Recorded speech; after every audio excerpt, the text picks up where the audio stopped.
Hi, kids. It's Mr. Underdogs, and it's Friday. Hooray! Actually, this is the last Friday of distance learning because next Friday you have off, and then the following week we'll be back in school. So that is fantastic news. You only have 5 days left, 5 school days left, anyway.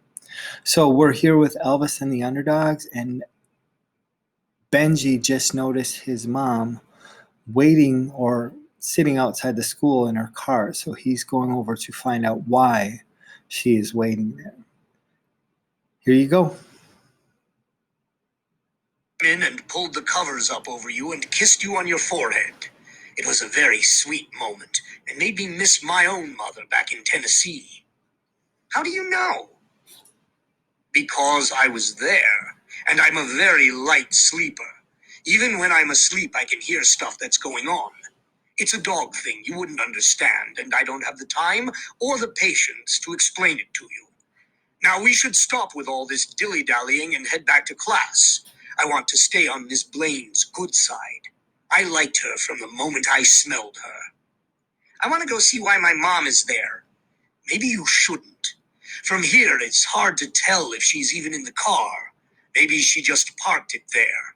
Oh, and you can't tell with all your heightened dog senses? I would think you could smell whether she's in there or not. Elvis didn't respond, which meant he knew she was in there and was just trying to get me back to class. I walked over to the car and knocked on the window. My mom was watching a movie on her phone, and I startled her. She screamed and threw her phone up in the air. She has good reflexes, so she caught it. She rolled down the window. Benji, for goodness sake, get out of the street. Go around to the other side, right this second. I ran around to the passenger side, opened the door, and climbed in. I told Elvis to wait outside. This was a conversation between mother and son, not mother, son, and nosy dog. Mom, what are you doing? I was watching a movie. I saw that, but why are you parked outside the school watching a movie? Benji, shouldn't you be in class? I finished my work and Miss Blaine said I could take Elvis outside. Well, shouldn't you be getting back? I don't want her to worry. Mom, answer the question. Sometimes I sit outside the school. Why? Benji, you'll understand this when you're older and have kids of your own, but sometimes you just need to be close to the ones you're worried about. Did you come back to the hospital after book club? What? Did you come back and check on me after book club and not tell me? How do you know that? It doesn't matter how I know, I just want to know if it's true. Benji, you're my baby, and Mom, I'm not your. Don't interrupt me. You are my baby because you're my last child. And even though you're not allowed to ever talk about this again, I want to tell you something. You were really sick a lot when you were young. Really sick. And honestly, it scared me because I don't know what I would have done if you didn't get better. So you were sick in the NICU and they wouldn't let me stay in there all night. And sometimes when I couldn't sleep at night because I wasn't with you, I'd drive to the hospital and just sit outside in the parking lot so that if you needed me, I'd be close by. It's a mother's job to be close by in case her kids need her. So, here I am. I didn't really know what to say to that. I had never heard my mother talk to me about myself like that before. She almost seemed like she was going to cry. I was more than a little freaked out. I should go back to class now. Okay. I love you, Mom. I love you too, Benji. I love you too, Benji. And don't forget I'm going to be 11 in 7 months, which is only 2 years away from being a teenager. I know. And thanks for letting me get a dog. You're welcome. 9. Getting an awesome note in class has its pros and cons. The pros are it makes you feel special, it's cool to have a secret, and it gives you something to think about besides whatever is being taught in class.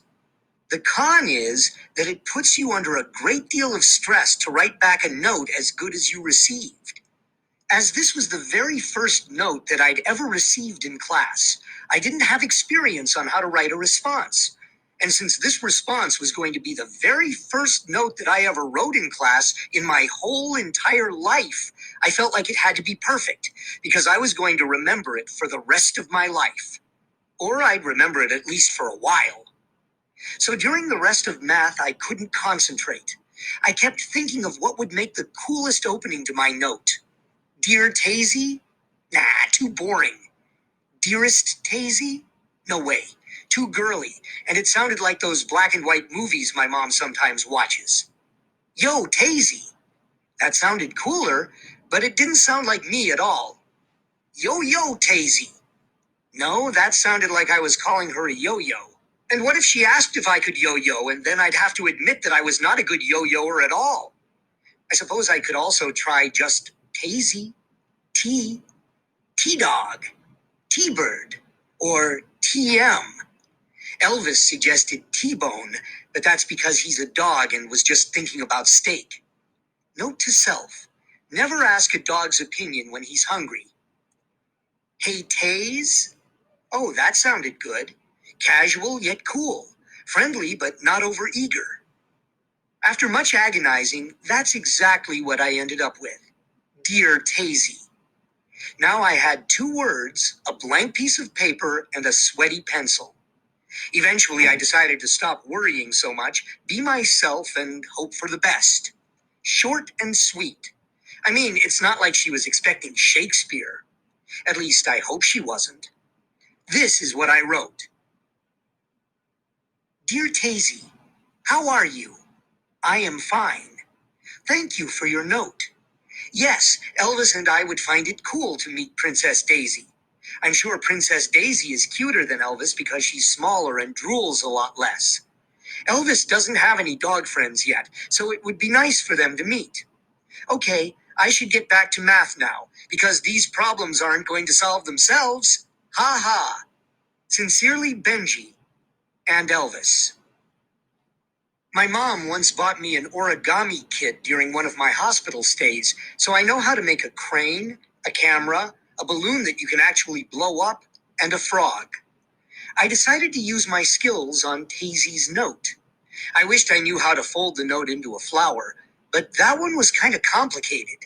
I decided to fold it into a little frog, and when I finished, you could press the butt down with your finger, and it would hop a little like a frog. After I was done folding it up, I wrote her name on its back. Now I just had to figure out how I was going to get it to her. I whispered to Elvis to see if he had any ideas. Elvis said that he was not going to be an accomplice to bad behavior. Fine. If you don't want to have tea with Princess Daisy, then that's okay with me. I bet there'll be scones. I don't even know what a scone is, but I've heard my mom talk about them, and she says they're delicious. I figured since Elvis was Mr. Fancy Pants, he probably knew all about tea and scones. Fine, but we'll do it before lunch. And speaking of, I hear if you actually pay attention in school, you might learn more. I stuck my tongue out at him in response. What he didn't know was that before today, all I ever did in school was learn. Right before lunch, Elvis shoved his face in my face and licked me. Put the note in my mouth. No, you'll get it all gross and wet. He licked his tongue dry on my pants. Now do it. This is the driest my tongue gets. I placed the frog on his tongue and watched as he trotted over to the back of the class. He stopped behind Taisy's chair. She turned to pet him, and he must have opened his mouth and stuck out his tongue because I saw her look around quickly and grab the note. She then fawned all over Elvis, pressing her face into his black velvety cheek while also rubbing his furry nose at the same time. He clearly loved it. He wagged his tail so hard he whacked the globe right off the table behind him. Before anyone could react, the bell rang, and everyone made a break for the door. It didn't look like Tazy was ever going to stop petting Elvis. He was now lying on the floor on his back, and it was clear he wasn't going anywhere anytime soon either. I guess he felt like he deserved a big, long belly rub from a cute girl after his kidnapping save. I had no choice but to go over there. Hey, Tazy. Who's the loving belly rub? Who's the biggest belly in the whole wide world? Who's the best puppy ever? You are. Yes, you are. Tazy didn't even hear me. It really was a hilarious sight to see her baby talking like that, because you should see her on the basketball court. She's fierce, and even gives our PE teacher, Coach Connor, a run for his money when they play one-on-one basketball. I've never seen someone so competitive during PE. She wins every race, every basketball contest. When we did square dancing, she even found a way to be the best at that, too. Hey, Tazy, I said again. Finally, she turned and saw me, and I guess she realized she sounded pretty silly because she gave me a shy smile. Hey, Benj. I couldn't help it. I loved when she called me Benj. She said it like she'd known me her whole life and we had been best buddies forever, not just new acquaintances. So I see you really like dogs, I said. I don't like dogs. I love dogs. And I've never met a dog so big before. He's like me. Big, strong, and super cute. Ms. Blaine walked over and joined the party. Hey, guys, I hate to break this up, but you should head for lunch now. I've got to go get some coffee in the teacher's lounge. We nodded and walked to the door together. I swear Elvis was a little drunk from his belly rub. He was sort of woozy, and his tail was the highest I'd ever seen. When we got out into the hallway, Tazy threw her arms around Elvis again, giving him a big kiss on the cheek. Then she headed off to the cafeteria. Aren't you coming? She asked, turning around. Elvis walked toward her, but then stopped when he realized I had fallen silent. Behind Tazy, another 10 feet up the hallway, I saw Billy Thompson. He was yelling at a kid I didn't recognize in the hallway. I automatically reached into my pocket for my lug nut, but of course it wasn't there. I swallowed uneasily. You go on ahead, Tazy. I gotta hit the little boy's room. Oh, great. Now I just sounded like a 6-year-old. But I couldn't worry about that now. I was too worried about making a run for it before Billy Thompson saw me. Tazy nodded. Bye, Elvis. Later, Benj. Elvis and I watched her go. I silently pleaded for her to hurry up and round the corner so I could take off in the other direction before Billy Thompson spotted me. It was her lip gloss, said Elvis. What was? I whispered. It was her lip gloss that smelled like strawberries. She's my new favorite person, after the president, of course, and my own mom. Her belly rubs are just extraordinary, and I think you should... Before he finished his sentence, I turned and speed walked in the opposite direction. Then I felt someone grab the back of my shirt. I took a deep breath and exhaled loudly. Elvis, I really hope that's you. Of course it is. Who else would it be? Ralph Waldo Emerson? Who? Ralph Waldo Emerson, the poet. Oh, never mind. It's not important. Now you're heading in the wrong direction from the lunchroom. Come on, let's get some food. I'm starving. Belly rubs make me extra hungry. Elvis lifted his nose in the air and took a whiff. Chicken fried steak and hot dogs, I think. He started to walk back down the hall in the opposite direction. After a moment, he stopped and looked at me because I hadn't moved. I don't usually eat lunch in the cafeteria. What do you mean? Well, I bring my lunch and eat in the library with the librarian, Miss Hensel. You're not supposed to bring food into a library. How do you know? You've never been in a library before. I have too. During my extensive training, I was taken into a library in Nashville, and I saw lots of signs that said, no food or drink. No one wants to borrow a book that is all sticky with food. Come on, Benjamin.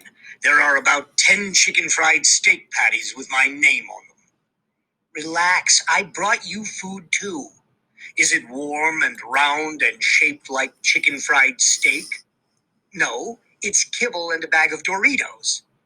If it's all the same to you, I would much prefer to have chicken fried steak. I stood there for a second longer, not knowing what to do. Well, there was no point to having any secrets, I thought, because it wasn't like he wouldn't eventually figure it out on his own. I don't eat in the cafeteria because I don't have anyone to sit with, I confessed. You can sit anywhere in a cafeteria, Elvis said. That's the whole point of a democracy. You know, the whole it's a free country thing. Don't tell me I'm going to have to start teaching you about American history. I mean, no one wants to sit with me. I don't have a pack here at school. I decided to put it in dog language. Well, now you have me, so let's go eat together. Come on, I'm certain the chicken fried steak is going to run out before the hot dogs. I don't know. Ms. Hensel, the librarian, might worry if I don't show up. Benjamin, please stop this. You're a kid. You're in school. You're supposed to eat in the cafeteria with other kids. How are you going to create a pack if you hide and don't talk to anyone? You barely even spoke to Tazy, and she showed every sign of being quite friendly to you. And now that she clearly adores me, I'm sure that will only make your case stronger. Why can't you sit with her at lunch? Are you kidding me? Tazy is the best athlete in this town. She may even break the twins' record for number of trophies earned in one year. She has a super famous dad. She sits anywhere she wants. People usually beg her to sit with them at lunch. Plus, she usually eats fast and then goes outside and practices basketball. Benjamin, I'm not going to eat in the library. Maybe you can eat neatly enough to be allowed to do so, but I cannot. I'm a dog. I eat off the floor, and when I think about food, I produce a large quantity of saliva. It's a physiological response that is Pavlovian and is a long story that I can't get into right now, especially when I'm hungry. When I eat, we will need to have a large number of napkins. And with that, he came up behind me and nudged me, so I moved forward. Hey, don't push me, I said. Please, that was the tiniest of nudges. Move. Now. I hesitated, and Elvis asked me, Is there something else that's the matter? Well, I saw Billy Thompson over there, and usually when I see him, I walk in the other direction. It's called survival of the fittest. Actually, that's not the right usage of that terminology. Survival of the fittest means, Elvis, I know what it means. I was making a joke. Forget it. Look, I know this Billy chap was giving you difficulties before, but things are different now. He may be tough, but trust me, I'm tough too. Especially when I'm hungry. Now start walking. Fine, but who died and made you king of the world? And that's where we'll stop for today. I hope you are enjoying the story, and we will continue it on Monday. So have great days, have great weekends, and I will see you soon for morning meeting. Bye.